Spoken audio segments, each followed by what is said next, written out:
Bonsoir les amis, bonsoir tout le monde et soyez les bienvenus dans ce live que j'ai annoncé pour chacun d'entre vous, dans l'espoir de vous enseigner, dans l'espoir de vous orienter, dans l'espoir de vous éduquer, dans l'espoir de vous dire tout ce qui me semble être intéressant pour le bien de l'espace politique dans lequel nous sommes investis et bien sûr pour le bien du mouvement pour la renaissance du Cameroun qui est devenu par la force justement des actions le parti politique de cœur de presque tout le peuple camerounais aujourd'hui.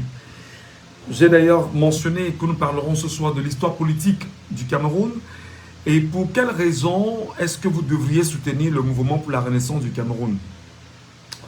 C'est vrai, je vous l'ai très bien dit dans un précédent live que rien ne m'empêchera de faire la propagande du MRC. Rien ne m'empêchera de promouvoir le professeur Maurice Kamto. Rien ne m'empêchera bien évidemment d'éduquer mes compatriotes sur la trajectoire, sur, je vais dire, le chemin qu'ils doivent prendre pour le bien du Cameroun. Je pense qu'il est important, et plus qu'important, que loin des partis politiques, loin des formations politiques, que les Camerounais qui nous regardent sur les réseaux sociaux, un temps soit peu s'arrêtent et se posent des questions évidentes sur pourquoi est-ce que moi je dois soutenir un parti politique? Pourquoi est-ce que moi je dois soutenir le MRC? Pourquoi est-ce que moi je suis derrière le professeur Maurice Kamto? Pourquoi est-ce que je soutiens cette formation politique? Qu'est-ce qui m'amène à y adhérer?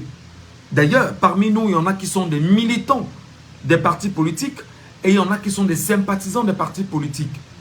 Et sur la question, bien sûr, du militantisme, c'est pour ceux qui ont compris le bien fondé de l'existence d'un parti politique, mais surtout c'est pour ceux qui ont compris la trajectoire, l'idée et l'objectif visé par ce parti politique face à l'ensemble des problèmes auxquels le peuple peut être confronté. Maintenant, les sympathisants, c'est des gens qui sont à distance, qui sont loin, ou du moins qui sont proches, mais ne sont pas engagés avec une carte de militant. Et lorsqu'on n'a pas une carte de militant, et qu'on apprécie les actions d'un parti politique, et qu'on accompagne ce parti politique, on est tout au moins un sympathisant de ce parti politique, parce qu'en réalité, on peut être utile pour ce parti politique lors des échéances électorales, à savoir l'élection municipale, l'élection législative, l'élection présidentielle, et même les élections sénatoriales, voire même les élections régionales au Cameroun. Je voudrais donc ce soir me permettre, sans être un donneur de leçons, dire à mes compatriotes camerounais pourquoi je demande aux uns aux autres de soutenir le mouvement pour la renaissance du Cameroun, professeur Maurice Kamto. C'est vrai, beaucoup me donnent une étiquette de journaliste qui ne devrait pas avoir de parti pris. Mais je dis, ça marche lorsqu'on est dans les médias conventionnels. Ici, nous sommes dans les médias classiques. Et comme j'aime toujours à le rappeler aux uns et aux autres, lorsqu'il y a vide juridique, on s'en sert, on en profite, on avance jusqu'à ce que la loi arrive pour vous rappeler qu'il y aura probablement des limites à certaines activités portées sur la profession de journaliste. Je veux donc être clair sur l'histoire politique du Cameroun. Et l'histoire politique du Cameroun, celle que je vais vous narrer ici, n'est pas une histoire, puisqu'on ne peut pas revenir sur tous les éléments profonds, mais je vais essayer à ma simple façon de survoler l'histoire et de permettre à chacun d'entre vous de mieux comprendre pourquoi est-ce qu'aujourd'hui, le champ politique actuel donne toutes les possibilités aux Camerounais de porter dans le cœur le MRC et de porter dans le cœur le professeur Maurice Kamto. Ceux qui ne sont peut-être pas de la formation politique du MRC, vous êtes libre de me renvoyer des critiques constructives pour qu'on puisse en débattre, mais je reste tout à fait objectif, ouvert pour que nous puissions bien faire les choses. Je sais en même temps que des lives comme ceci où on va éduquer des gens, on sera très peu nombreux. Parce que les gens n'ont pas la capacité d'écouter des lives aussi instructifs. Des gens aiment bien quand il y a Congo ça, quand il y a ci, quand il y a ça. Donc, pour le peu de personnes, là déjà en ce moment abonnés, bien qu'on ait commencé avec quelques minutes de retard, je vous prie vraiment de partager pour que nos compatriotes soient eux aussi au courant et mettez ça sur vos pages, mettez dans les comptes Facebook, taguez des gens ici pour que nous puissions discuter avec eux et leur donner des itinéraires aussi intéressants pour leur vie. Si jamais autour de vous, il y a quelqu'un que vous avez tenté de convaincre et qui n'a jamais été audible à la conviction que vous voulez lui apporter, dites-lui simplement, je te tape, viens qu'on en débatte un peu, viens qu'on écoute un peu, sans te renfermer, ouvre un peu l'éventail de ton cœur, de ta tête, de ton être, et trouve des éléments ici qui pourront justement te permettre soit de valider ou d'invalider la trajectoire portée par le professeur Maurice Kamto aujourd'hui. Les chers amis, l'histoire du Cameroun est une histoire assez profonde et extrêmement difficile. Je ne vais pas revenir sur l'histoire de Rodolphe Douala, Douala Mangabel. Je ne vais pas revenir sur son histoire, qui a été une histoire assez sombre quand même. Je vais commencer par les années 1945.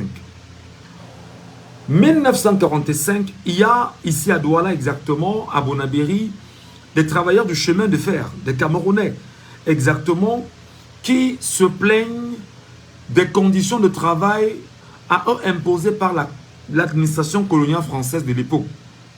Ils se plaignent et ils estiment qu'ils sont sous-payés, ils sont mal payés, ils sont maltraités et ils ne sont pas contents et engagent bien sûr une grève.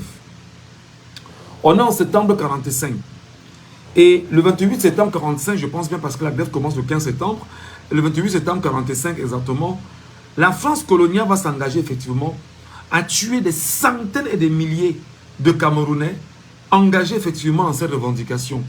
Et la France va dire qu'il n'y a eu que 30 morts. Dans cette perspective, les Camerounais commencent à réfléchir profondément sur comment se débarrasser de la France qui est arrivée en sauveur au moment où nous avions cru bon de lui céder de l'espace après l'occupation allemande au Cameroun. Et dans cette perspective, effectivement, c'était assez difficile pour les Camerounais qui, n'ayant pas des armes, n'ayant pas des armes conventionnelles pour mener des guerres fondamentales contre l'administration coloniale au Cameroun. Voilà donc en 1948, le 10 avril 1948, avant, des Camerounais s'asseyaient dans des bars à Douala, un peu de partout. Chaque soir, lorsqu'ils rentrent de leur boulot, de leur rencontre, ils sont dans des bars et discutent de la situation politique du Cameroun, comme c'est le cas en ce moment au Cameroun, où tout le monde discute de la situation politique du Cameroun et de l'avenir que nous voulons pour le Cameroun. Je vais faire justement le lien entre les années 1940, 50 au Cameroun et 2025 actuellement au Cameroun.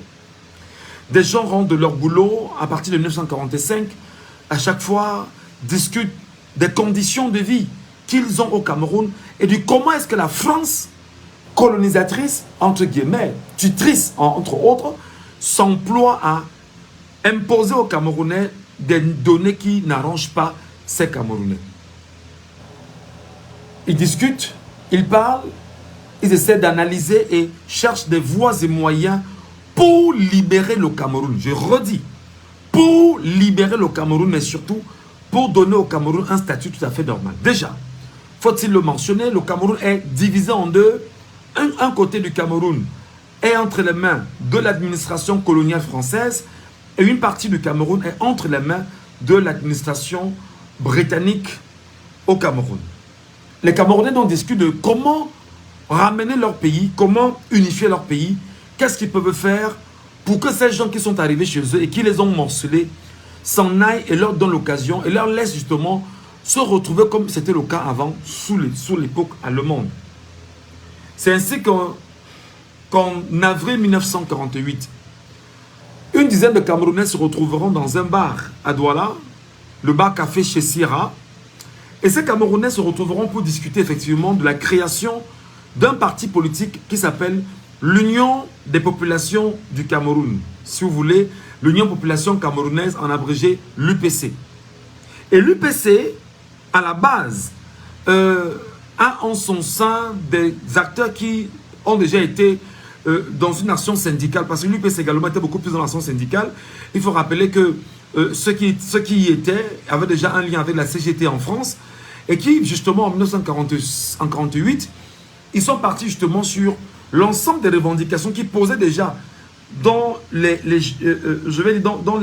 milieux syndicaux pour la création exactement de l'UPC, qui, croyez-moi, madame, messieurs, est probablement le parti politique le plus important de l'histoire politique du Cameroun. Je pars donc de l'UPC sur l'histoire politique du Cameroun pour vous amener à comprendre exactement pourquoi aujourd'hui, soit c'est l'UPC, soit c'est le MRC, mais pendant qu'on y est, l'UPC étant morcelé par le régime ojoulatiste au pouvoir au Cameroun, le parti politique le mieux représenté, porté par les Camerounais, s'appelle le MRC. Je vous donnerai des arguments tout à l'heure, mais surtout je vous dirai pourquoi est-ce qu'il faut porter ce parti politique et l'accompagner fondamentalement. Alors, en 1948, effectivement, le parti politique du l'UPC naît. Les acteurs vont de l'avant, ils se battent justement. Et lorsqu'ils arrivent, le jour même où ils vont créer le parti, il y aura, en interne, ils vont choisir leur premier secrétaire général de ce parti politique. Pour deux ou trois raisons. Il s'appelle bien sûr Ruben Oumniobé. La première raison, c'est que Ruben Oumniobé est un homme extrêmement intelligent. D'ailleurs, c'est un ancien instituteur. Deuxième raison, c'est qu'il maîtrise le droit international. Troisième raison, c'est que c'est un excellent orateur. Et sur ces éléments-là, il décide donc en interne au niveau de l'UPC de porter Ruben Oumniobé comme étant leur secrétaire général. Et c'est justement avec lui que les actions vont commencer à être menées au niveau des Nations Unies pour appeler bien évidemment la France à quitter le Cameroun et appeler bien sûr à ce qu'on a reconnu comme étant exactement le combat politique d'une libération du Cameroun par le biais des Nations Unies. Souvenez-vous, mes chers amis, que Ruben Oumniobé va engager sa première descente aux Nations Unies. La France coloniale va lui mettre tous les bâtons possibles dans les roues. Parce qu'en fait, Ruben Oumniobé doit aller défendre un projet aux Nations Unies de liberté et d'indépendance du Cameroun, tout en rappelant ceci. 1. Le Cameroun n'a jamais été colonisé. 2. Le Cameroun a été au départ sous mandat et par la suite sous tutelle de la France et de la Grande-Bretagne. Et surtout que Ruben Oumniobé et ses camarades vont aller aux Nations Unies, mandatés par le peuple camerounais, qui lui disent, nous on t'y envoie, leur dit que nous voulons notre indépendance et nous ne voulons pas avoir affaire avec la France et la Grande-Bretagne au Cameroun. Sur cette question fondamentale, il arrivera en France avec de grandes difficultés.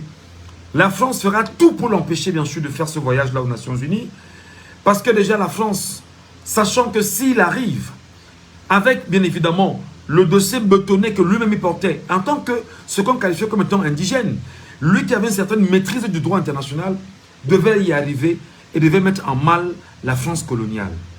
La France, faut-il le rappeler, dans le concert des nations, ayant un siège assez intéressant, après bien évidemment le général de Gaulle qui en 1945 avait fait des promesses bien évidemment aux territoires africains en leur disant oui, vous aurez votre indépendance, et parce qu'il faudrait justement que vous ayez votre indépendance, le mythe blanc s'étant effrité, alors Oumniobé et ses camarades demanderont seulement à la France de respecter les accords tenus lors de la conférence de Brazzaville.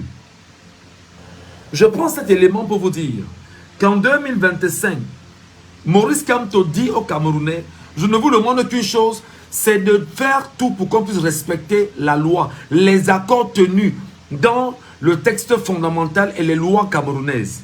Vous verrez que le lien entre Ruben Oumniobé et ses camarades, le lien entre Maurice Kamto et ses camarades aujourd'hui rentre dans le même champ politique, respecter les textes, respecter les accords, respecter les décisions et laisser le peuple souverain décider.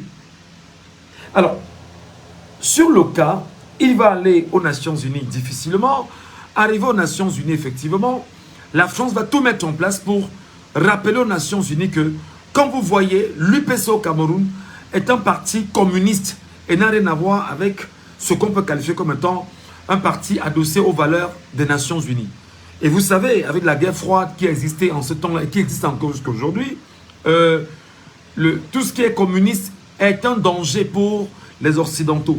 Et tout de suite, les Occidentaux ont donc fermé les yeux, surtout les Nations Unies, surtout l'ONU, qui a fermé les yeux complètement sur les revendications portées par Ruben Oumniobé aux Nations Unies.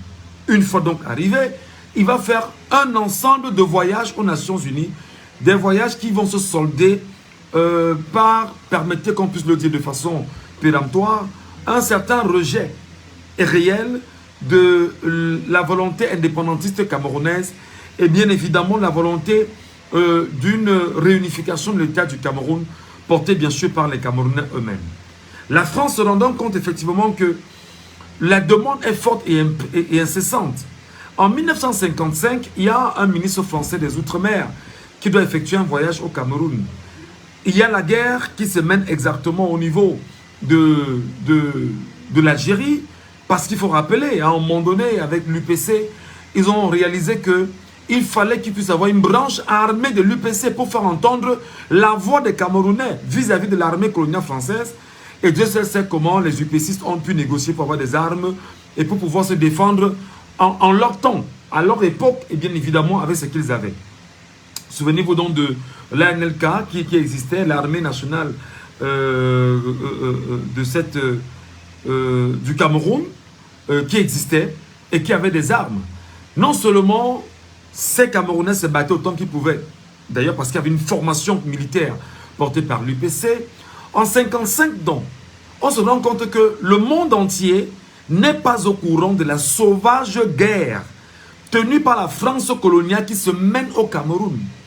D'ailleurs, Mesmer, l'un des truands france-africains envoyés au Cameroun, arrivera avec un objectif, c'est de tout faire pour mettre hors d'état de nuire des gens comme Ruben Omniobé et surtout éteindre la formation politique, l'UPC et tous les acteurs qui se seraient exactement alliés à l'UPC.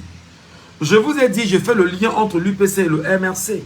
Aujourd'hui, souvenez-vous, l'un des projets qui est en train d'être caressé par le régime actuel de Paul Barthélemy Gabi-Vondor, c'est de tout faire pour interdire les activités du MRC en ce moment au Cameroun, ayant déjà arrêté, pendant qu'on y est, Olivier Bibou-Missa, ayant arrêté des acteurs comme professeur Foguet, Pascal Zamboué et d'autres leaders et d'autres penseurs bien sûr du MRC.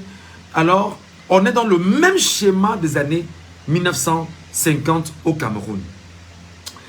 Alors il se trouve donc que avant que Mesmer n'arrive au Cameroun, Roland Pré était déjà au Cameroun et il a voulu négocier avec Omniobé. Omniobé a dit: niet, tout ce qu'on te demande c'est de partir du Cameroun afin que nous, Camerounais, nous puissions réunifier notre pays. Je rappelle que lorsque le MRC est né en 2012, effectivement, avec une politique qui vise à libérer les énergies au Cameroun et permettre bien sûr qu'il puisse avoir une croissance économique fondamentale camerounaise portée par les Camerounais et surtout pour qu'il puisse avoir une paix retrouvée dans les deux Camerouns, ce sont les mêmes projets de l'UPC que le MRC semble à la vue des faits actuels au niveau du Cameroun.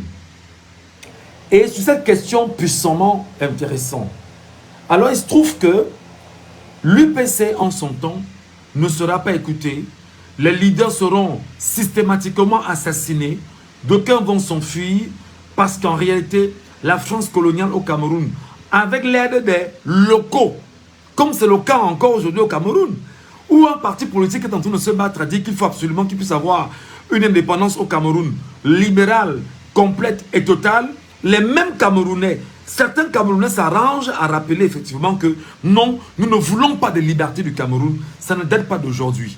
Parce que le Camerounais est le problème à ses propres problèmes. Revenons sur l'histoire. Lorsque, en 1955, Mesmer décidait donc de suspendre, d'effacer l'UPC de la carte du Cameroun, malheureusement, il fait une suspension administrative. L'UPC continue ses activités.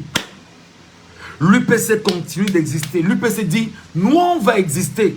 Et l'UPC est dans le cœur de tous les Camerounais. Je reviens au Cameroun.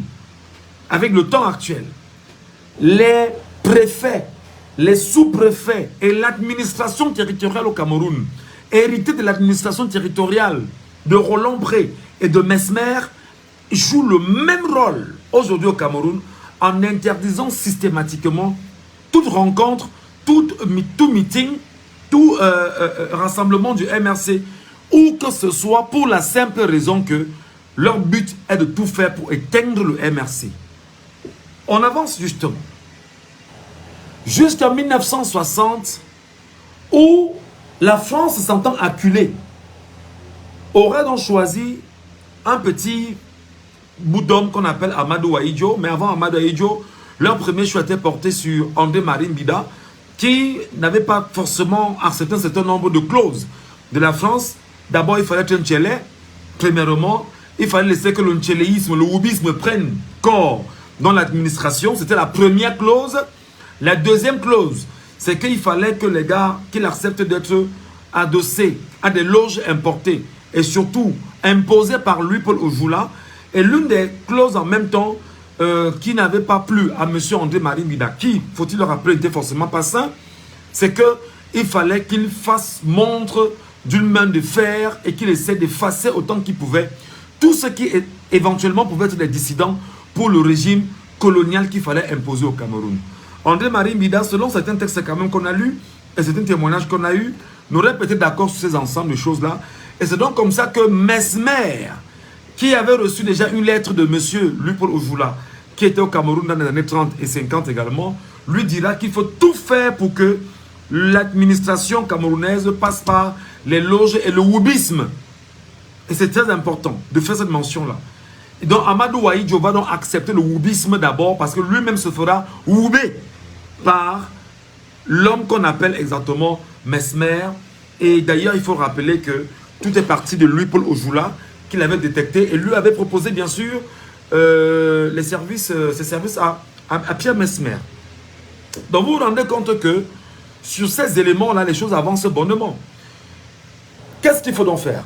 Il ne faut pas laisser le peuple camerounais prendre à cœur les revendications exactes de l'UPC. Qui vise à quoi? Les amis, partagez-moi ce live, je vous en prie. Ne le regardez pas pour vous. Ce qu'on dit là est même plus important que l'ensemble des choses que l'on partage ici en longueur de journée. Parce que les gens ne comprennent peut-être pas que s'ils n'ont pas des pieds avec l'élément d'histoire du Cameroun pour au mieux savoir pourquoi est-ce qu'ils doivent se mettre sur une trajectoire actuelle et décider de l'avenir qu'ils veulent pour le Cameroun, ce sera extrêmement difficile. Je reviens. Donc, ayant donc accepté toutes les pratiques que lui impose la France, je parle ici d'Amadou Ahidjo, il ne faut donc pas que tous les Camerounais qui ont encore à cœur l'UPC dans le cœur, qui veulent que l'UPC puisse exister, qui demandent à la France de partir, qui ne veulent pas de la colonie française, qui ne veulent pas de la présence française au Cameroun, la technique française est de tout faire pour placer dans un homme qui viendra vous dire que vos désirata, ce que vous demandez, ce que vous souhaitez, je vous le donne et je négocie cela avec l'administration coloniale française et je vous le donne. Alors qu'est-ce qu'on fait donc? L'administration coloniale française ayant beaucoup d'argent, ayant beaucoup de moyens, ayant des hommes et tout ce qui passe avec, justement, va mettre tout ce qu'il faut comme batterie au niveau des médias à l'époque pour informer l'opinion camerounaise que Amadou Ahidjo, qui va se battre à plaider pour l'indépendance du Cameroun, lui aussi ira aux Nations Unies dans un montage bien fait avec la France pour dire que le peuple camerounais l'a mandaté de venir également demander l'indépendance du Cameroun aux Nations Unies, sans vous dire qu'en réalité, il y avait déjà à la base ce qu'on a qualifié comme étant les accords secrets de la France-Afrique que Amadou Ahidjo, le woubiste, avait choisi de signer fondamentalement avec la France et en cachette surtout, sans en dire mot aux Camerounais. Donc vous comprenez que Ahidjo, que l'on croit comme étant un saint aujourd'hui, était un truand, un homme extrêmement dangereux pour, je vais dire, le Cameroun à sa base. Amadou Ahidjo va revenir des Nations Unies et en 1960, on va proclamer exactement l'indépendance du Cameroun. Et en 61, Amadou Ahidjo, avec bien évidemment les accords, je vais dire l'accompagnement de la France-Afrique, effectivement, et même la France, va donc tout faire pour qu'il puisse avoir en octobre 61 l'indépendance également de la zone anglophone au Cameroun et les négociations vont être donc engagées. Les négociations donc seront engagées en vue effectivement d'amener Les Camerounais qui, dans leur cœur, avaient porté le projet de l'UPC, d'abord de réunification du Cameroun, ensuite de l'indépendance du Cameroun, qu'est-ce que la France a fait? La France, en symbiose avec les Nations Unies, et surtout la Grande-Bretagne, s'arrange d'abord à céder ce qu'ils appellent l'indépendance du Cameroun ou des Camerounais, avant de passer effectivement à la réunification des deux Camerouns. Ce qui était totalement contraire à l'objectif porté par les pères UPCistes en leur temps.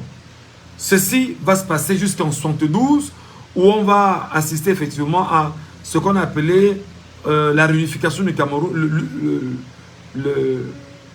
l'unification du Cameroun effectivement en 72 au Cameroun, et qui sera bien sûr martelé par des symboles, des statuettes, etc. pour pouvoir montrer que oui, le Cameroun l'a eu. Bref, vous connaissez l'histoire. Où est-ce que je veux donc vous amener, mes chers amis? Ce que je veux vous amener, c'est que le régime d'Amadou Ahidjo n'a jamais été un régime tendre avec l'UPC. Le régime qui succède à Amadou Ahidjo a plutôt dépiécé l'UPC. Je redis en français facile. Le régime d'Amadou Ahidjo, c'est-à-dire qu'Amadou Ahidjo a tout fait de son temps pour effacer l'UPC, mais n'a pas pu. Et non seulement il n'a pas pu effacer l'UPC, parce que dans le maquis, il y avait encore un homme qu'on appelait le camarade Émile, en la personne de Ernest Ouandji, qui pendant 10 ans a tenu tête, bien évidemment, à l'armée coloniale française au Cameroun, est tenue par des acteurs camerounais, tenue par des militaires camerounais, parmi lesquels Edouard Etondekoto, qui étaient des jeunes gradés, bien sûr, de l'armée, des gens comme les Pierre Semengue, qui étaient des tout premiers formés, issus de l'école Saint-Cyr en France, et c'est eux qui devaient tenir l'armée coloniale française au Cameroun après le départ, entre guillemets, maquillé de la France. Alors, pendant plus de 10 ans, il y a eu effectivement c'est-à-dire que des tueries en ont plus fini sous Amadou Ahidjo. Amadou Ahidjo était un sanguinaire, c'est-à-dire qu'un homme qui n'avait pas de cœur en réalité. Je vous dis, l'histoire d'Amadou Ahidjo n'est pas encore été racontée. Parce qu'on sait qu'en ce moment, il y a des séquelles. Il y a une difficulté entre le régime actuel qui ne veut pas qu'on parle d'Amadou Ahidjo. S'il ne faut pas d'Amadou Ahidjo, on parle en mal, on ne parle pas en bien. Et le régime actuel qui a tout fait pour effacer effectivement l'ensemble des constructions léguées au régime actuel par le feu président Amadou Ahidjo. D'ailleurs, qui ici n'est pas pour moi, il n'est pas un modèle. On en reparlera. Alors, dans cette même veine, mes chers amis, pendant 10 ans, la guerre est menée dans le maquis.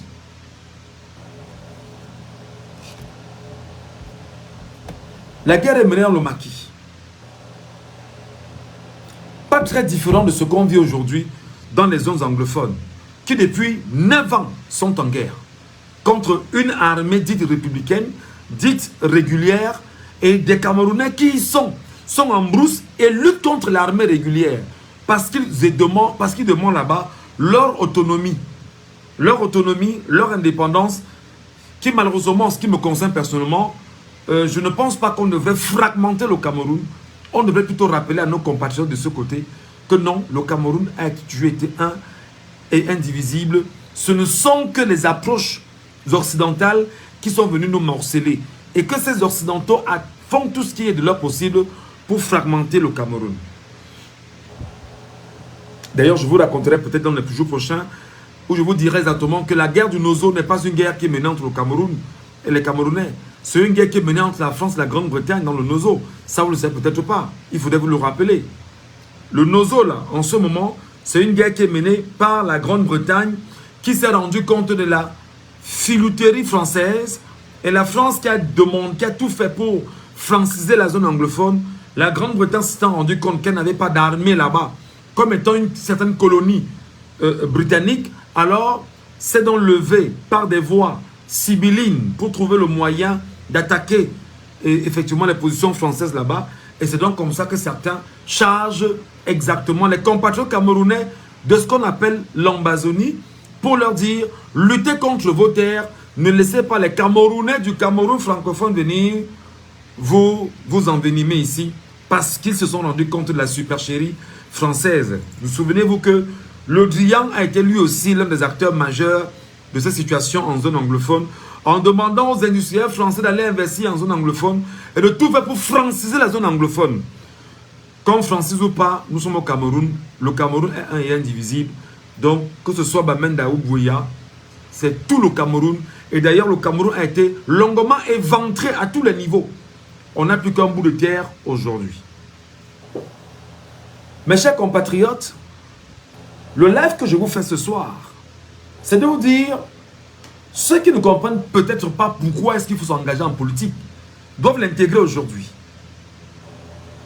L'UPC, jusqu'en 71, le camarade Émile sortira de la brousse, va lui-même se livrer. Je parle ici de Ernest Ouandjé. Lui-même, il s'est livré. À Mbanga, il va voir son camarade qui est un instituteur avec qui ils ont fait les formations d'instituteurs. Et il lui demande de l'amener, bien sûr, à l'hôpital parce qu'il avait une plaie au pied.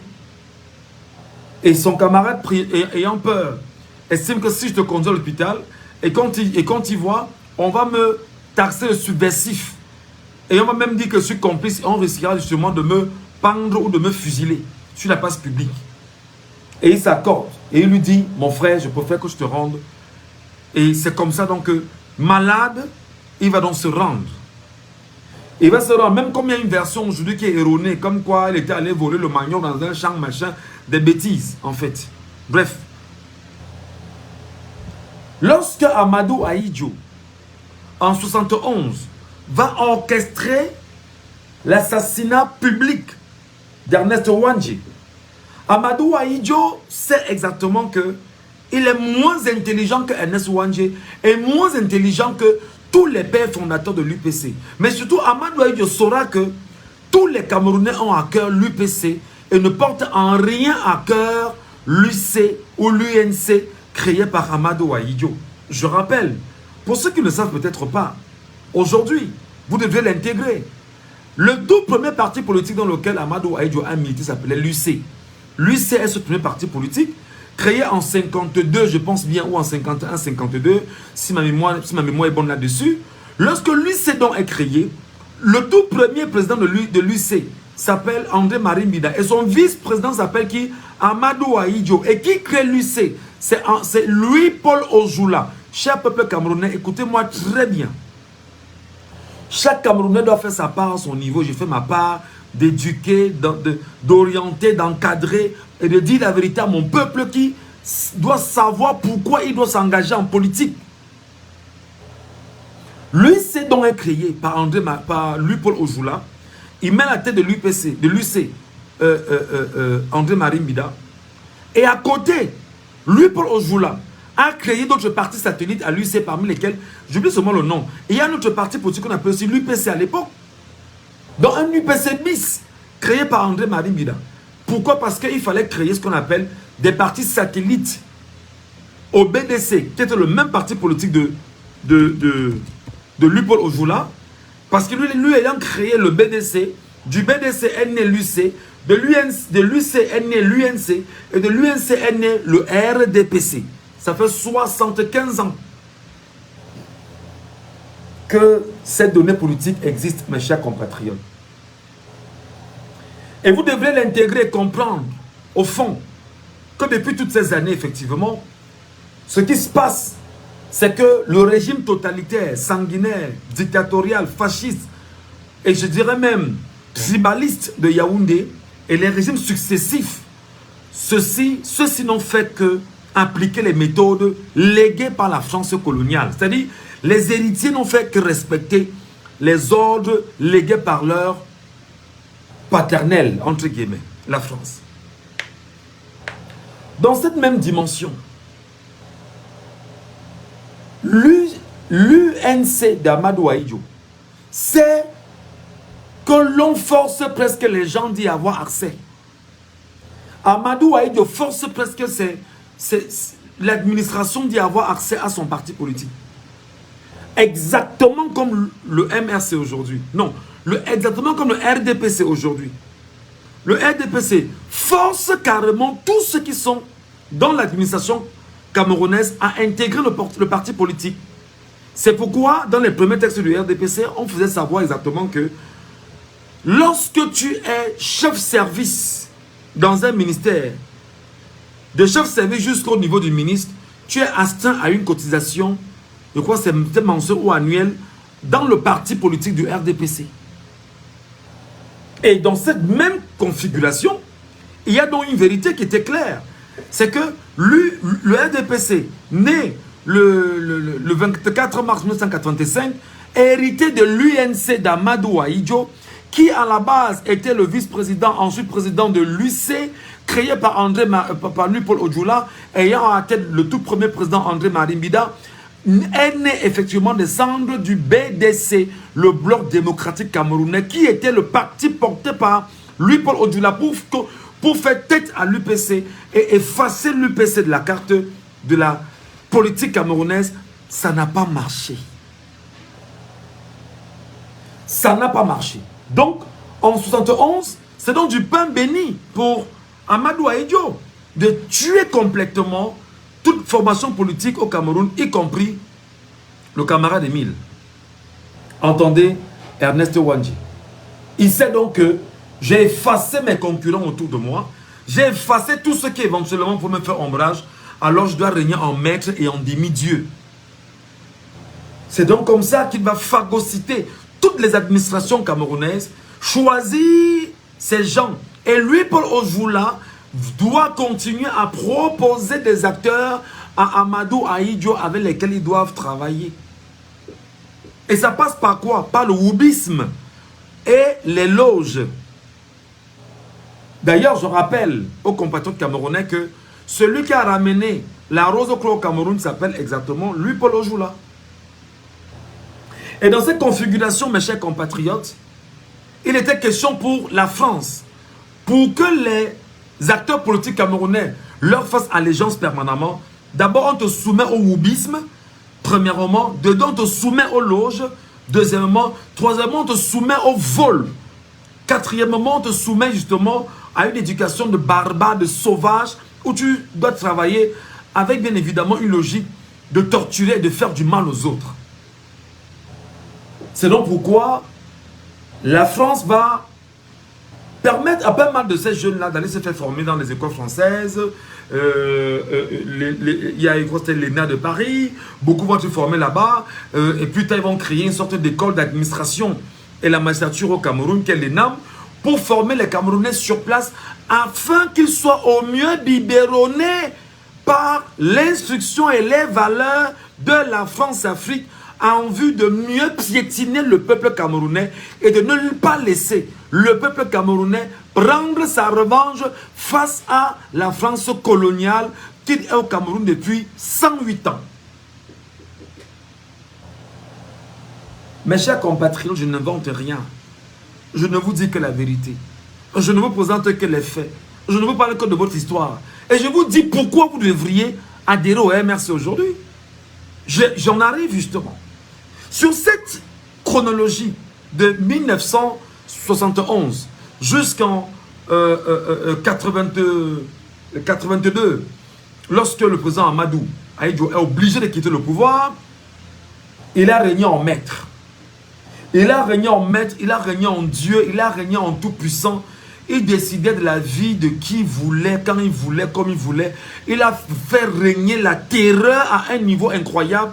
Et vous imaginez donc que celui qui était son dauphin était à ses côtés pour mieux apprendre des techniques et des logiques pour mieux tenir la trajectoire et faire ce qu'il avait lieu de faire une fois que le régime serait, enfin que le président ne serait plus aux affaires.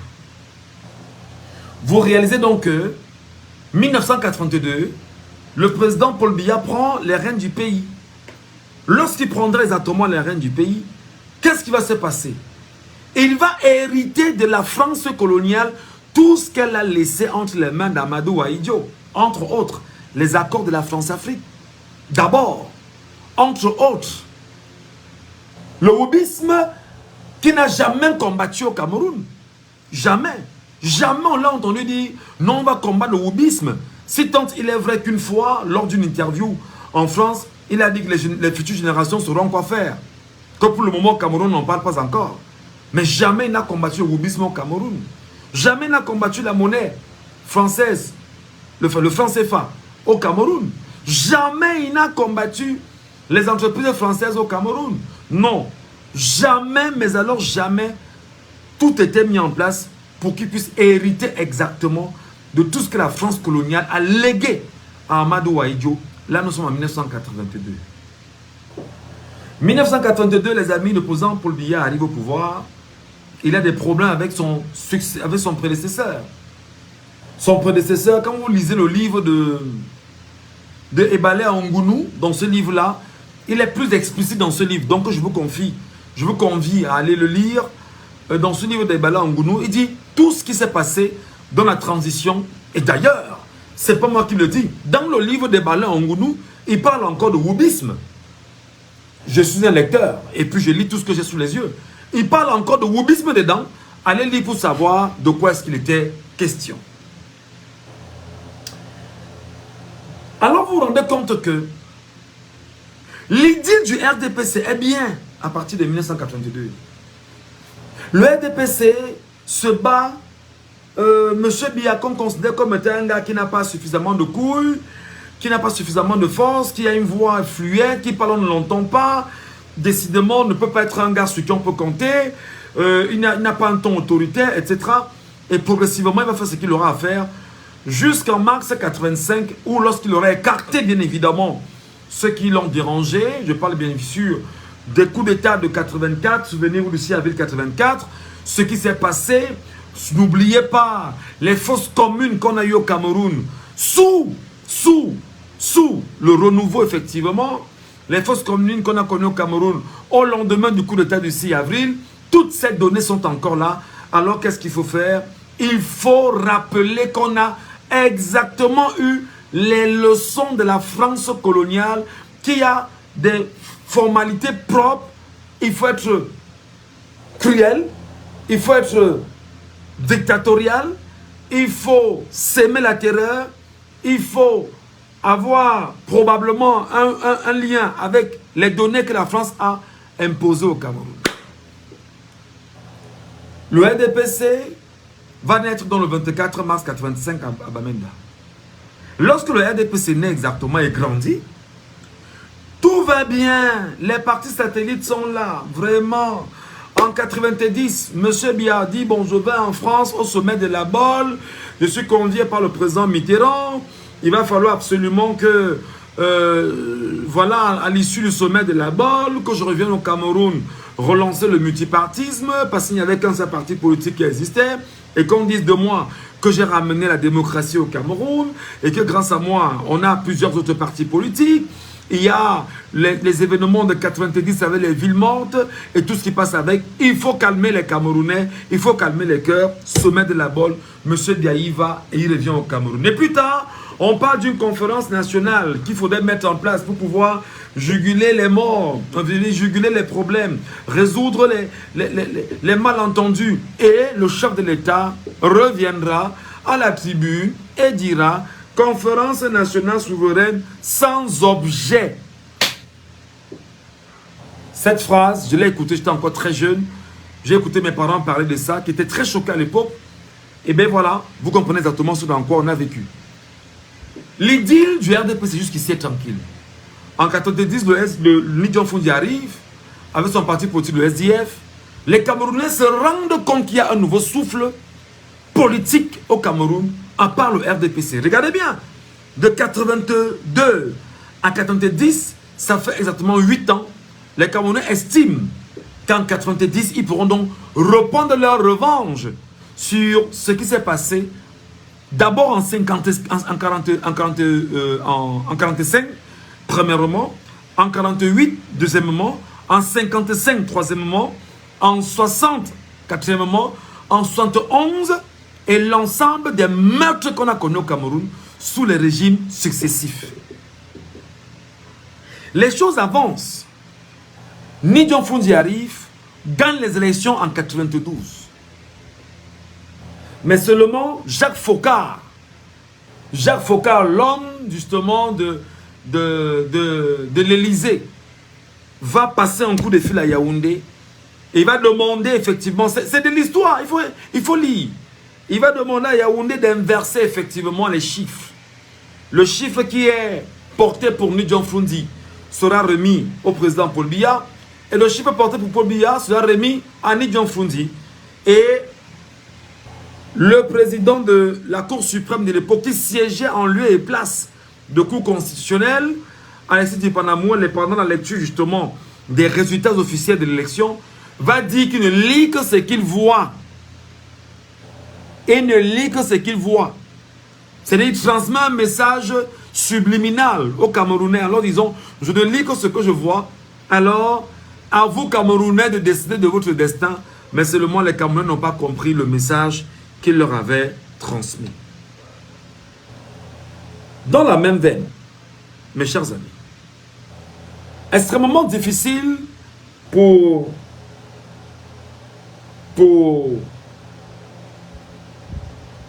Nidjon Fundi de revendiquer sa victoire. Qu'est-ce que le régime a fait? Le régime d'abord a assiégé Nidjon Fundi à résidence surveillée. Exactement comme en 2018, le régime de Yaoundé avait assiégé qui? Maurice Kamto chez lui à Santa Barbara. On a envoyé des contingents de policiers l'empêcher de sortir de sa maison. Sachant qu'il pouvait sortir de sa maison et être un objet de trouble à l'ordre public et amener les Camerounais à revendiquer sa victoire volée de 2018. C'est de l'histoire du Cameroun. C'est l'histoire du Cameroun et je sais que beaucoup sont ceux qui ne veulent pas qu'on vous raconte ceci.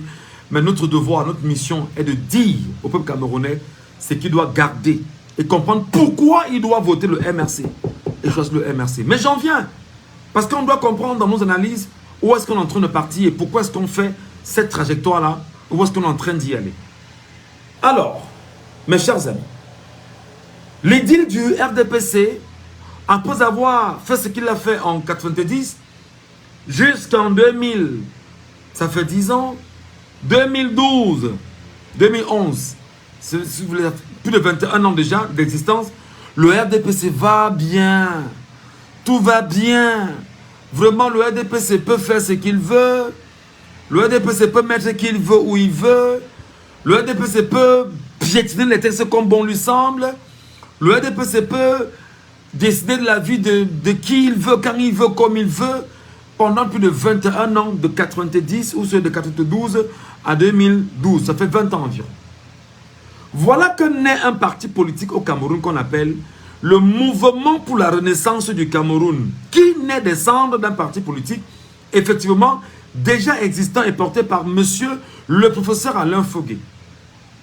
Dans une certaine logique, c'est-à-dire que dans une confiscation du pouvoir RDPC, pas mal d'enseignants camerounais ne sachant pas comment se délivrer du RDPC, pas mal de chercheurs, pas mal d'acteurs de la société civile veulent absolument avoir, on va dire, une certaine liberté, mais du point de vue démocratique, sans passer par des violences, amener des gens à être conscients de leur avenir. Voilà donc comment certains veulent créer une sorte de mangeoire. Certains veulent créer une sorte de mangeoire en fondant un nouveau parti politique qui devrait être une sorte de parti politique qui devrait mettre mal à l'aise le RDPC. Et par la suite, lorsque les enveloppes devaient sortir, ils devaient donc se partager ces enveloppes. Ils arrivent dans le MRC avec cette idée. Heureusement que, en allant chercher le professeur Maurice Kamto pour le ramener dans cette formation politique, il leur dira, les gars, ce n'est pas la trajectoire là-bas. Ce n'est pas ce qu'il faut faire. Il faut un parti politique suffisamment fort qui doit reposer sur les aspirations du peuple camerounais. Vous réalisez donc qu'un autre UPC bis vient de naître en 2012. Des gens comme les Mathias Eric Owonangini, ils sont très nombreux qui étaient dans cette formation politique, se rendront compte effectivement que l'idéal porté par l'homme qui a été coopté dans cette formation politique, qui est le professeur Maurice Kamto, c'est de dire ça ne sert à rien de chercher un parti politique qui ne pourra pas être porté par les Camerounais eux-mêmes en vue de renverser les tendances politiques imposées par le RDPC.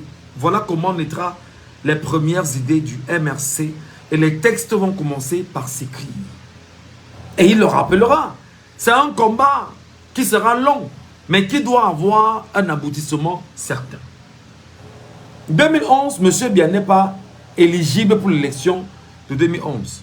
En 2008, avant, il fait modifier la constitution de 2008, qui fait de lui effectivement le chef de tout, en tout, partout, pour tout. Il décide de tout. Il est chef partout. Chef suprême des armées, chef de l'État, c'est lui qui nomme les ministres, c'est lui qui... C'est-à-dire qu'il est chef partout, partout. La constitution donne justement de choisir qui sera à la tête de l'Elections Cameroun, qui sera à la tête bien évidemment du Conseil constitutionnel, c'est lui qui décide. Il est partout. C'est donc pourquoi je dis aux Camerounais que vous devrez écouter ceci. Le RDPC, entendez, Rassemblement démocratique du peuple camerounais, est né des cendres de l'UNC, l'UNC d'Amadou Ahidjo, qui était le père spirituel en toutes choses de M. Paul Biya, et lui-même, Amadou Ahidjo, avait pour père spirituel et tout ce qui allait avec, lui, Paul Ojula, qui avait créé le BDC, et du BDC est né l'UC. De l'UC, on est passé à l'UNC, et l'UNC, on est passé au RDPC. Ça fait 75 ans que l'esprit de ce parti politique existe au Cameroun. Et là, en 2011, exactement, la jeune crème, la fine crème de l'intelligence camerounaise, portée par des enseignants, des technocrates au cœur du MRC, décidait donc d'en découdre avec le RDPC. Les problèmes du RDPC commencent. Le MRC est en train de grandir. Les gens de partout se rendent compte qu'il y a une nouvelle formation politique au Cameroun et qui est en train de faire bouger les lignes. Le MRC est attaqué. Mais surtout, l'une des choses qui a fait la force du MRC, c'est le fait que le professeur Maurice Kamto, d'abord, ayant gagné haut la main la presqu'île de Bakassi, ayant gagné haut la main, je dis qu'il a même travaillé seul dedans. Joseph Owona n'était pas dedans. Joseph Owona était un piètre homme qu'on avait mis de côté parce qu'il a tenté de voler certaines choses. Il a tenté de détourner l'argent. Et quand Kamto est arrivé, Kamto s'est rendu compte qu'il y avait trop d'argent qu'il fallait dépenser. Monsieur Kamto s'est arrangé effectivement à amener le chef de l'État à dépenser très peu d'argent par rapport à ce dossier Bakassi. Pourtant, les Joseph Owona, les Bipungou, les machins, ils avaient déjà mis en place un plan bétonné qui devait leur permettre de voler des dizaines de milliards à l'État du Cameroun pour la question de la presqu'île de Bakassi. Voilà donc où la détestation fondamentale et foncière de Joseph Owona commence sur Maurice Kamto. D'ailleurs, qu'on va lui dire à lui d'aller chercher un cabinet, comment dire, un avocat en France qui doit gérer effectivement ce dossier Bakassi. Lorsqu'il arrive en France, on lui dit, mais on a un cabinet ici qui gère ces affaires. Et dans ce cabinet, qu'est-ce qu'il va nous couvrir? Que l'homme qui y travaille s'appelle Maurice Kamto, qui par ailleurs était l'enseignant de Joseph Owona, le père de Mathias Eric Owona Nguini. Et donc lui-même, il avait dit que de ses étudiants, le plus brillant s'appelait Maurice Kamto. Je vous parle parce que je veux que vous compreniez.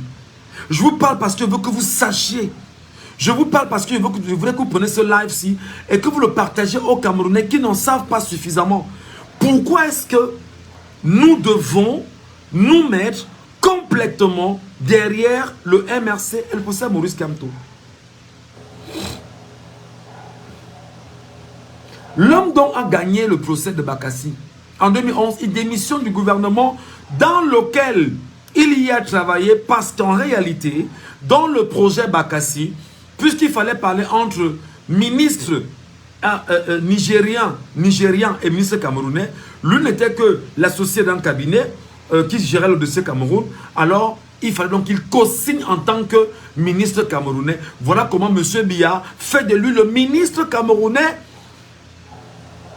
délégué à la justice, en charge des questions de droits de l'homme et tout ce qui partait avec tout ce que vous imaginez là. Voilà comment Maurice Kamto se retrouve là-bas. Mais lorsqu'il a gagné son procès haut la main, il a livré le dossier, les Camerounais ont été très heureux de savoir que c'était Maurice Kamto qui l'avait fait. c'était un fils camerounais qui l'avait fait, c'était un enfant de Cameroun qui l'avait fait, et que l'intelligence camerounaise était avérée, alors il dit, je quitte le gouvernement et je retourne à mes affaires fondamentales. N'ayant jamais pris la carte de membre du RDPC, parce que pendant plusieurs années, depuis 2018, les officines et les cabinets noirs inondent les pages que non, Maurice Kamto avait pris la carte du RDPC, il était membre du RDPC. L'homme de Tru n'a jamais milité dans un parti politique. C'est vrai qu'il a été aux côtés justement de Nidjon Fundi en 92 comme directeur de campagne pour l'Union pour le changement. L'ensemble des partis politiques qui avaient justement pris fait et cause pour porter la candidature exactement du SDF en 92. Il était là justement comme directeur de campagne. Mais il n'avait pas fondamental. Un peu comme si moi je n'ai pas été directeur de campagne aujourd'hui d'un parti politique sans prendre la carte de ce parti politique ou appartenir à une formation politique quelconque. Non. On dit bon d'accord Michel Ngachou, on a besoin de ton expérience, on a besoin de toi en matière de propagande, on a besoin de toi en matière de... On veut porter des voix, on veut absolument que la communication soit stratégique, on veut absolument haranguer les foules. Alors justement on a besoin de ton expertise comme directeur de campagne. Alors voilà comment l'homme travaille avec eux en 92 et il est avec l'Union pour le changement. Parce que lui aussi il a des aspirations. Il s'est rendu compte que le régime était dans une supercherie incroyable. Mais son patriotisme, d'ailleurs lui-même il le dit, on peut tout lui enlever, mais on ne lui retire pas son patriotisme pour le Cameroun parce que, ayant lui-même en 92 choisi de cheminer avec l'Union pour le changement, qui était une coalition des partis politiques, qui soutenait le dossier du SIF, et qui dans cette Union pour le changement, effectivement, il a bossé pour eux, et qu'il ait choisi plus tard de venir défendre le Cameroun et ressortir. Mais vous n'allez pas quand même le laisser croire que c'est un gars qui était là pour la mangeoire. Non, c'est une connerie. Il a été un républicain, un patriote. Il a fait un travail exceptionnel. Il a livré son chantier et il est passé à autre chose. Mes chers amis, partagez-moi ce live. Je sais qu'on parle éducation politique. Les gens ne veulent pas ça. Mais je vais seulement vous dire ce que vous devriez comprendre. Partagez ce live. Envoyez ça à tous les Camerounais possibles qui peuvent éventuellement apprendre de pourquoi est-ce qu'ils doivent être derrière le MRC, pourquoi ils doivent soutenir le professeur Maurice Kamto. Le MRC va poursuivre sa croisade. Première élection municipale et législative, je pense que le MRC aura des sièges au niveau des communes, aura des sièges au niveau des sénatoriales, et je pense bien aura les sièges au niveau de... Je pense avec des sièges, un siège, je pense bien, à l'Assemblée nationale, si je me trompe, je peux me tromper. On est en 2012. Les choses commencent. Le parti va à l'élection, obtient des sièges, et comme la loi l'autorise pour être candidat à l'élection présidentielle, il faut avoir en interne tout au moins des élus. Ils ont donc des élus parce qu'ils ont choisi de procéder par le canal d'une élection municipale et législative et ils ont eu donc des sièges avec des élus. 2018 arrive, mes amis, écoutez-moi très bien. La diabolisation forcée du MRC prend une autre dimension incroyable au Cameroun. D'abord, je vous ai dit que le régime était un régime totalement tribaliste. Le régime de Paul Barthélémy a gardé ses oripeaux du tribalisme. Parce que tous ceux qui entourent le chef de l'État sont des tribalistes foncièrement parlant. La preuve, ce sont ses frères de ces localités qui gèrent ce qu'on appelle tous les postes stratégiques du Cameroun. C'est d'ailleurs consigné dans un ouvrage qui a fuité sur les réseaux sociaux en 2020 sur la conservation du pouvoir par le régime via RDPC, de père en fils. Pourquoi donc vous devez soutenir le MRC? Parce que le MRC porte encore en lui aujourd'hui les gènes, de l'indépendance du Cameroun. La garantie, c'est quoi? Maurice Kamto, président de la République du Cameroun, reposera sur la table la question de l'indépendance du Cameroun. Il nous a dit à Paris récemment que lorsqu'il est élu en octobre prochain, la première rencontre qu'il aura, ce sera avec ses frères du nord-ouest et du sud-est Cameroun. Il portera un projet auprès de ses compatriotes camerounais. Parce que nous devons être indépendants. Et je vous dis déjà sur cette fin, la communauté internationale, connaissant la force de frappe en matière de droit international et la maîtrise du droit international par Maurice Kamto, craint effectivement que l'exacerbation de la guerre dans les deux régions anglophones contre le Cameroun francophone, effectivement, sa présence seulement va ramener la paix dans les deux parties camerounaises. Et sa seule présence sera le motif fondamental de l'unité réelle et surtout foncière du Cameroun. C'est pourquoi Paris vous a dit qu'il est, le garant de l'unité foncière du Cameroun. Il vous l'a dit à Paris qu'il est le garant de l'unité foncière du Cameroun. Beaucoup ne l'ont pas compris. Elie Lobé allait en France parler de foncier. Il parle de l'unité foncière. Je suis le garant de l'unité foncière du Cameroun. Il accepte donc, il dit donc à Paris que lorsqu'il sera élu en octobre prochain, la première sortie qu'il fera sera en direction du nord-ouest et du sud-ouest pour dire à leurs frères il a un projet. Et dans ce projet, mes amis, on peut spéculer. Il faut remettre sur la table de façon fondamentale les écrits de l'histoire du Cameroun. Et là, nous croyons donc qu'avec le professeur Maurice Kamto, il y aura un truc qui va se faire. Comment la Grande-Bretagne et la France, qui sont les vainqueurs de la guerre de 1914 à 1918, aient choisi tous les deux de morceler le Cameroun sur quelle base? Alors, le droit international doit se dire, et on a renégocié ce droit international pour penser les plaies du Cameroun et redéfinir fondamentalement les superficies du Cameroun pensées par les Camerounais des deux Camerouns unis. Dans la même veine, il faut donc qu'on s'entende. Les éléments de la tripartite doivent être reposés sur la table. Les négociations des accords de Fumban, on doit réen parler. D'ailleurs, M. Biya, président de la République du Cameroun, était, souvenez-vous, aux côtés de deux autres Camerounais. Il était rapporteur des assises de Fumban. Il connaît ce qu'il faut faire pour résoudre le problème anglophone.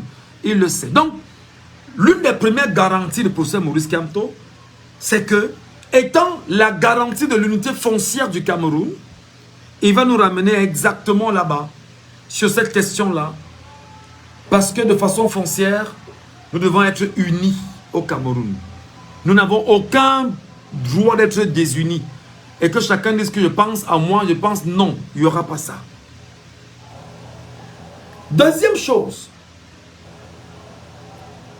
on va réécrire l'histoire du Cameroun. On va réécrire l'histoire du Cameroun. On va la réécrire fondamentalement parce que la commission Ramondi est venue faire récemment avec Paul Biya. C'est une connerie. Une pure connerie. Les écrits de Ramondi. Il dit mais une pure connerie. On va me demander si je suis historien. Il dit c'est une pure connerie parce que l'histoire a été galvaudée, effacée et la vraie histoire du Cameroun est écrite mais n'a pas encore été rendue publique. Et il va falloir qu'on rende publique cette histoire. Maurice Kamto étant le garant de l'unité foncière du Cameroun, doit ramener et rapatrier les corps de l'ancien président Amadou Ahidjo. Maurice Kamto étant le garant de l'unité foncière du Cameroun, doit se battre pour qu'on fasse le deuil des nationalistes camerounais et de la façon la plus exemplaire qui soit. Maurice Kamto probablement pourra, si besoin se fera ressentir, ramener les Camerounais à retoucher le problème moumier Où est le corps de Moumié? Qu'est-ce qui s'est passé avec Moumié? Je rappelle que Moumié étant assassiné à Genève, au Thallium, lorsque son corps rentre au Cameroun, Amadou Waïdjo dit niet, son corps ne rentre pas au Cameroun. Avec Kamto, on est sûr tout au moins que l'affaire Moumié, il va falloir qu'on nous dise où est son corps. Qu'on rapatrie les restes de Moumié au Cameroun. On ne peut pas rapatrier Amadou Waïdjo sans rapatrier les restes de Moumié au Cameroun.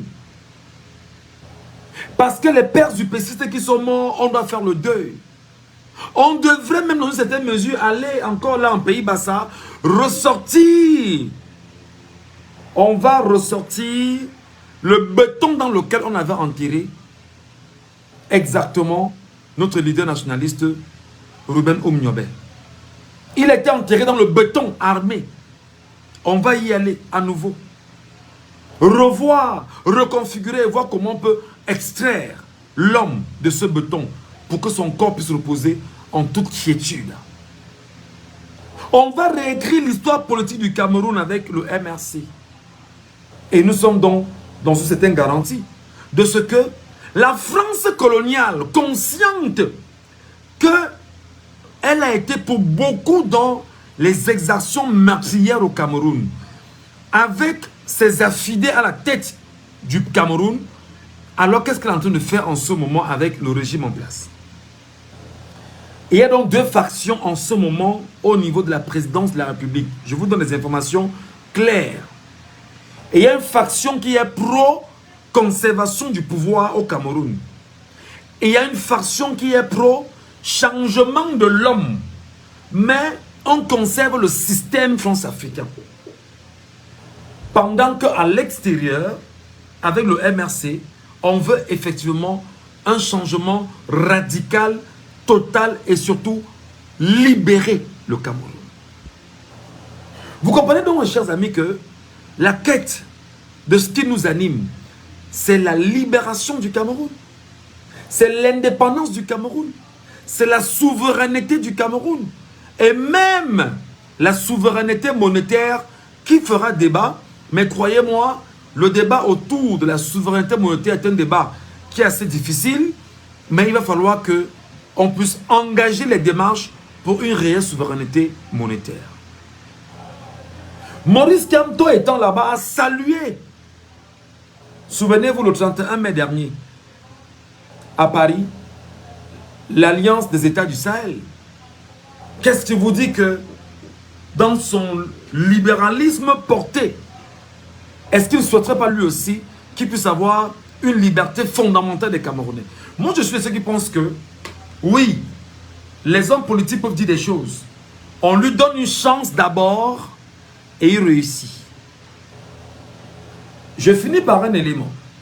En ce moment, le régime totalitaire et sanguinaire, dictatorial, fasciste et tribaliste de Yaoundé ne sait pas comment contenir les Camerounais qui risquent ces 3 semaines-ci ou ce mois-ci, entre le mois de juin et le mois de juillet, quand on aura convoqué le corps électoral, la période de l'étude des dossiers du MRC et des autres partis politiques au niveau du conseil électoral, alors, sachant qu'ils peuvent rejeter le dossier du MRC et qu'il y ait grabuge et que le pays parte en volo et que ceux qui ont siphonné les caisses de l'État du Cameroun payent le prix parce que chacun de l'endroit où il est sait qu'il y a des regards braqués sur lui. Ils ne savent pas exactement s'il faut laisser le dossier de Maurice Kamto passer, s'ils vont confisquer le dossier de Maurice Kamto par la suite. Et ils vous disent que l'État est un monstre froid. Et ils oublient que ce n'est plus l'affaire de l'armée camerounaise. C'est l'affaire du peuple camerounais qui contrôle même l'armée camerounaise aujourd'hui à travers ces hommes, à travers la fraternité et la fratrie. Et en rappelant bien sûr l'armée camerounaise que honneur et fidélité, c'est peut-être pour eux là-bas, mais quand tu auras fini, tu reviendras ici à la maison, on réglera ton compte en tant que fils de la famille. On est donc dans une dimension difficile en ce moment, au Cameroun, où le régime est en train de réfléchir sur est-ce qu'il faut donc laisser Maurice Kamto passer, aller le bloquer à l'élection présidentielle à venir, rien à faire parce que Maurice Kamto gagnera les élections haut la main, à la régulière. Ce qui s'est passé en 2018 ne se reproduira plus en 2025 parce que une seule chose que Maurice Kamto a dit aux Camerounais, surveillez. Oh oh. Surveillez. Surveillez. Et aujourd'hui, les Camerounais ont compris le message. Même si tout le monde n'est pas réveillé, mais pour ceux qui ont compris le message, ils vont d'une manière ou d'une autre coloniser ceux qui n'ont pas compris le message et on va surveiller. Les amis, pour ceux qui me regardent, bientôt je vais partir. Partagez ce live d'abord pour Maurice Kamto, pas pour Michel Gadjou. Pour vous qui êtes là. Partagez ce live pour Maurice Kamto, pas pour Michel Gadjou. Je fais ma part en tant que citoyen camerounais, en tant que journaliste, en tant que un homme qui est dans ses activités politiques. Partagez le live, les amis. Partagez ce live, les amis. Partagez-le.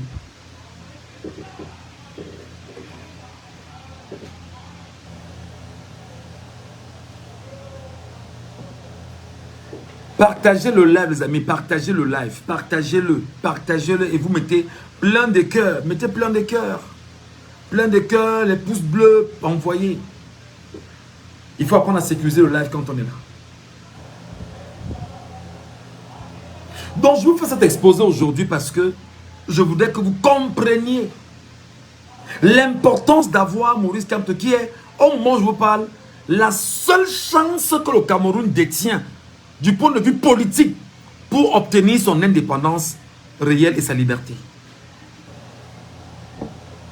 Pour la simple raison que le RDPC a fragmenté l'UPC. Le RDPC a ses partis satellites. Et parmi ces partis satellites, il y a le PCRN qu'il a choisi encore de fragmenter parce qu'un des siens a pris conscience et a décidé justement de se mettre sur une trajectoire de libération. Et le même RDPC le fragmente. Le RDPC, avec le FSNC, l'UNDP et tous ces partis politiques là que vous connaissez, ils sont très nombreux, ils sont autour du RDPC, y compris le G20, l'ensemble des 20 partis politiques qui soutiennent le président Paul Biya comme étant le vrai victorieux de la des élections de 2018. Beaucoup ont reçu 15 millions pour le faire.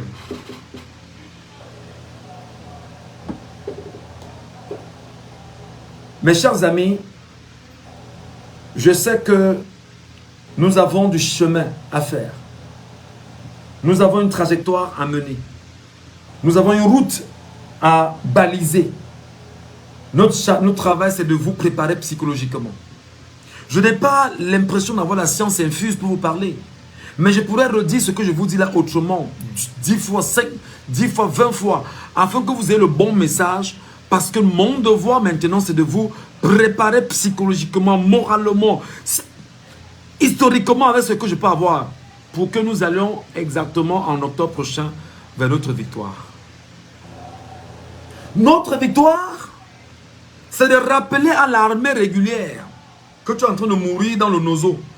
Si tu étais suffisamment forte, tu ne laisserais pas des vies là-bas. Alors, s'il te plaît, armée régulière, tu te tiens aux côtés du peuple camerounais et tu te bats pour le peuple camerounais, pas en organisant un coup d'État. Parce que les informations que nous avons, effectivement, c'est que il se pourrait que ce projet soit pensé par le régime via RDPC. Pour avoir ce qu'on appelle un coup d'État de palais et non un coup d'État révolutionnaire. Encore que même si un coup d'État, que ce soit de palais ou révolutionnaire, ce qui se passe, c'est que le peuple camerounais sera préparé à entrer à Etoudi, qui est la maison du peuple camerounais. Un peu comme on a fait au Sri Lanka. Parce que on ne peut pas écrire des textes et des gens ne veulent pas qu'on respecte les textes au nom de la conservation du pouvoir. Non. Non, ça ne se passera pas comme ça. Le Cameroun n'est pas le Gabon. Non. Le Cameroun n'est pas le Gabon. Le Cameroun n'est pas le Gabon. Il y a un texte fondamental, la Constitution. Il y a un texte qui organise les élections au Cameroun, le code électoral. Respectez-le. Allez, pape, on va aux élections. On finit, on passe la main et on avance. Celui qui gagne, l'armée lui fait allégeance et on avance. C'est comme ça. C'est comme ça. Les affaires que l'armée veut s'asseoir pour réfléchir sur comment, machin, on ne vous laissera pas faire. On va seulement préparer le peuple camerounais à ne pas vous laisser faire. C'est-à-dire que, et en passant, chers Camerounais, sachez que il n'y a que le peuple qui peut contenir l'armée. Écoutez très bien. Il n'y a que le peuple qui peut contenir l'armée d'un pays. C'est-à-dire que lorsque les gars veulent aller à Etoudi, s'installer à Etoudi, le peuple choisit de migrer vers Etoudi. Qu'on soit 1 million ou 2 millions, on dit qu'on marche vers Etoudi. Ils ne pourront rien faire au peuple camerounais. C'est la première des choses.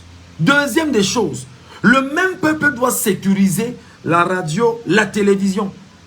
C'est très important. Troisième des choses, toutes les institutions bancaires, le même peuple doit sécuriser. Quatrième des choses, les comptes du régime précédent doivent être confisqués par le peuple. C'est très important. Ne leur donnez pas l'occasion de passer des coups de fil entre eux et de fuir le Cameroun. Voilà comment il faut commencer à se préparer psychologiquement, parce que ce vers quoi on va, c'est une guerre en réalité. La guerre de l'indépendance que nous voulons, que nous souhaitons. Nous voici aujourd'hui, quelle génération de jeunes Camerounais va vous dire qu'il est heureux d'être au Cameroun? Ce n'est pas un bandit.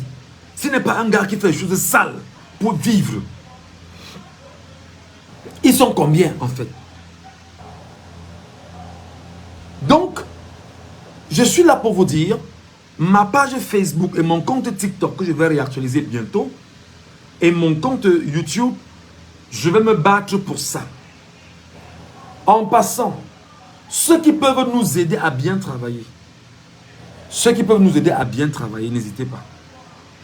Ceux qui peuvent nous donner, nous faire des gestes symboliques pour qu'on puisse avoir le matériel de travail, n'hésitez pas. Ceux qui peuvent nous aider à bien travailler, parce que pendant ces 120 jours qui restent, je m'appelle Michel Gatou, je n'ai pas besoin de me déplacer. J'ai besoin d'être concentré. Donc si quelqu'un peut m'aider, qu'il m'aide. Je n'ai pas demandé aux gens qui sont dans les cabinets bizarres. Là, si quelqu'un estime qu'il a un cadeau, qu'il laisse son cadeau. Le cadeau, on saura justement comment orienter ce cadeau pour avoir le matériel de travail efficace. Ce que je dis, j'espère que c'est compris.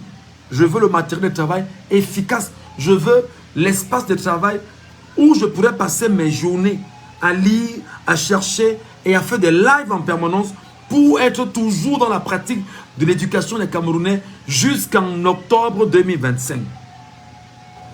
Qu'il y ait des breaking news chaque 1 heure, s'il y a une actualité, on vous la donne et on vous explique pourquoi il doit avoir ce breaking news là. Tout ce qu'ils vont essayer de faire, on doit démolir pour mieux vous accompagner. C'est pourquoi je vous tends la main et je n'ai pas honte de vous tendre la main. Si quelqu'un estime qu'il y a des cadeaux pour nous, n'hésitez pas. Ce dont Gatou a besoin avec ses collaborateurs, c'est le matériel de travail. Point. Le reste ne nous intéresse pas. Le reste ne nous intéresse pas. On ne veut pas les choses. Non. Et on ne veut pas que vous nous donnez. Vous voulez qu'on chante vos louanges. Si c'est ça, ne nous appelez pas. On va faire les moyens de bord. Comment on a un téléphone ou deux là. Voilà, on va faire avec.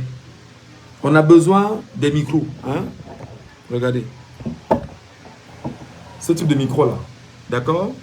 On a besoin des micros comme ça. Ok? On a besoin des casques. Ok? Des casques vraiment de qualité. Hein? Pas des choses comme ça. Ça c'est un peu vieux.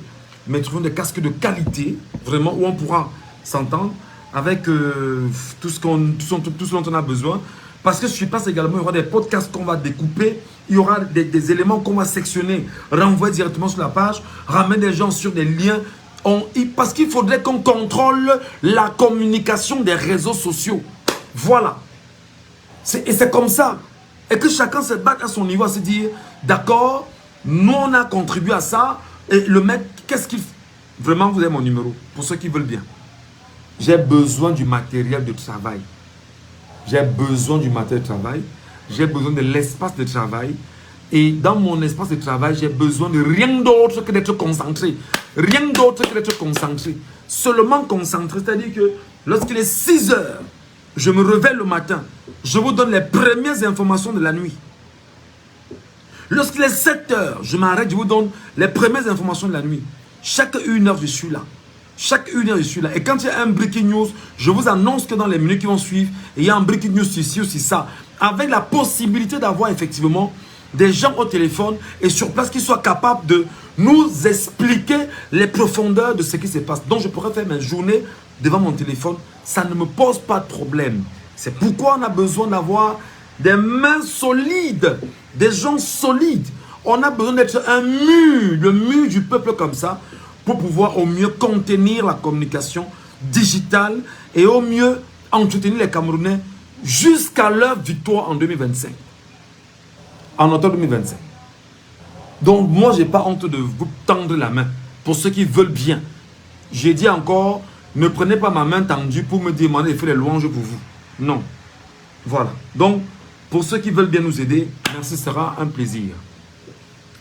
Donc, mes chers amis, voilà ce que je tenais à vous dire aujourd'hui. Vous devriez obligatoirement comprendre que le régime actuel est un régime france-africain.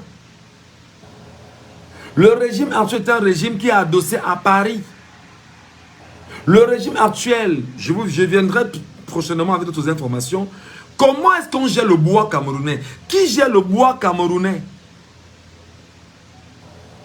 Pour qui est-ce que Frambia, qui a des entreprises dans le domaine du bois camerounais, il gère ça pour qui? Je viendrai avec des informations. Qui sont ceux qui exploitent les mines d'or, de diamants dans l'est du pays? Qui sont ceux qui se sont attaqués à la bauxite du pays? Je viendrai avec des informations. Comment est-ce qu'on gère le pétrole du pays? Parce que vous devriez être préparés avant les élections, mes amis. Oui, vous devez être préparés solidement dans votre tête avant les élections. Vous devriez avoir la maîtrise du Cameroun entre vos mains. Vous devez comprendre, on doit vous faire le bilan de ce que M. Biya et son régime, en 43 ans, ont laissé, vont léguer aux Camerounais. Vous devez l'intégrer. Et c'est justement parce que je suis en train de penser pareil que les gars disent qu'il faut trouver le moyen de m'effacer. On va seulement travailler, chacun va jouer sa carte. Je vais jouer ma partition. Ce qui va arriver. Mais je sais que mon rôle désormais, c'est de préparer le peuple camerounais à aller effectivement au fronton de sa libération, de sa souveraineté, de son indépendance complète. Mes chers amis, merci à vous, merci à ceux qui m'ont suivi, merci à ceux qui voulaient bien m'écrire. Je vous laisse un numéro WhatsApp si vous avez de quoi noter pour peut-être répondre à la demande que je vous ai effectuée. S'il y a de quoi noter, je vous réponds. Je peux vous en donner. Hein. 6 91 98 60 98. Précédé du 237. 6 91 98 60 98. Précédé du 237. 6 91 98 60 98. Précédé du 237. 6 91 98 60 98. Précédé du 237. Donc plus 237, 6 91 98 60 98. Donc je serais très heureux bien sûr qu'on puisse mettre le projet en place. Et j'ai compris qu'il faudrait que je sois plus que jamais posé, que j'ai du temps et que l'on travaille de façon efficace. Voilà. Dans les jours qui vont suivre, on vous donnera nos liens TikTok. Ma page est là. Facebook, YouTube et tous les plans B pour qu'on soit au même niveau d'information. Voilà. Allez les amis, passez une bonne soirée. Je vous aime la main sur le cœur. Que Dieu vous bénisse abondamment et que Dieu bénisse le Cameroun, notre pays. Et que Dieu nous débarrasse de l'ordre de 1982 qui tient absolument à confisquer nos libertés, nos indépendances et faire de nous des esclaves des temps modernes pour continuer à s'enrichir sur le dos du petit Camerounais qui suffoque et ne peut plus respirer.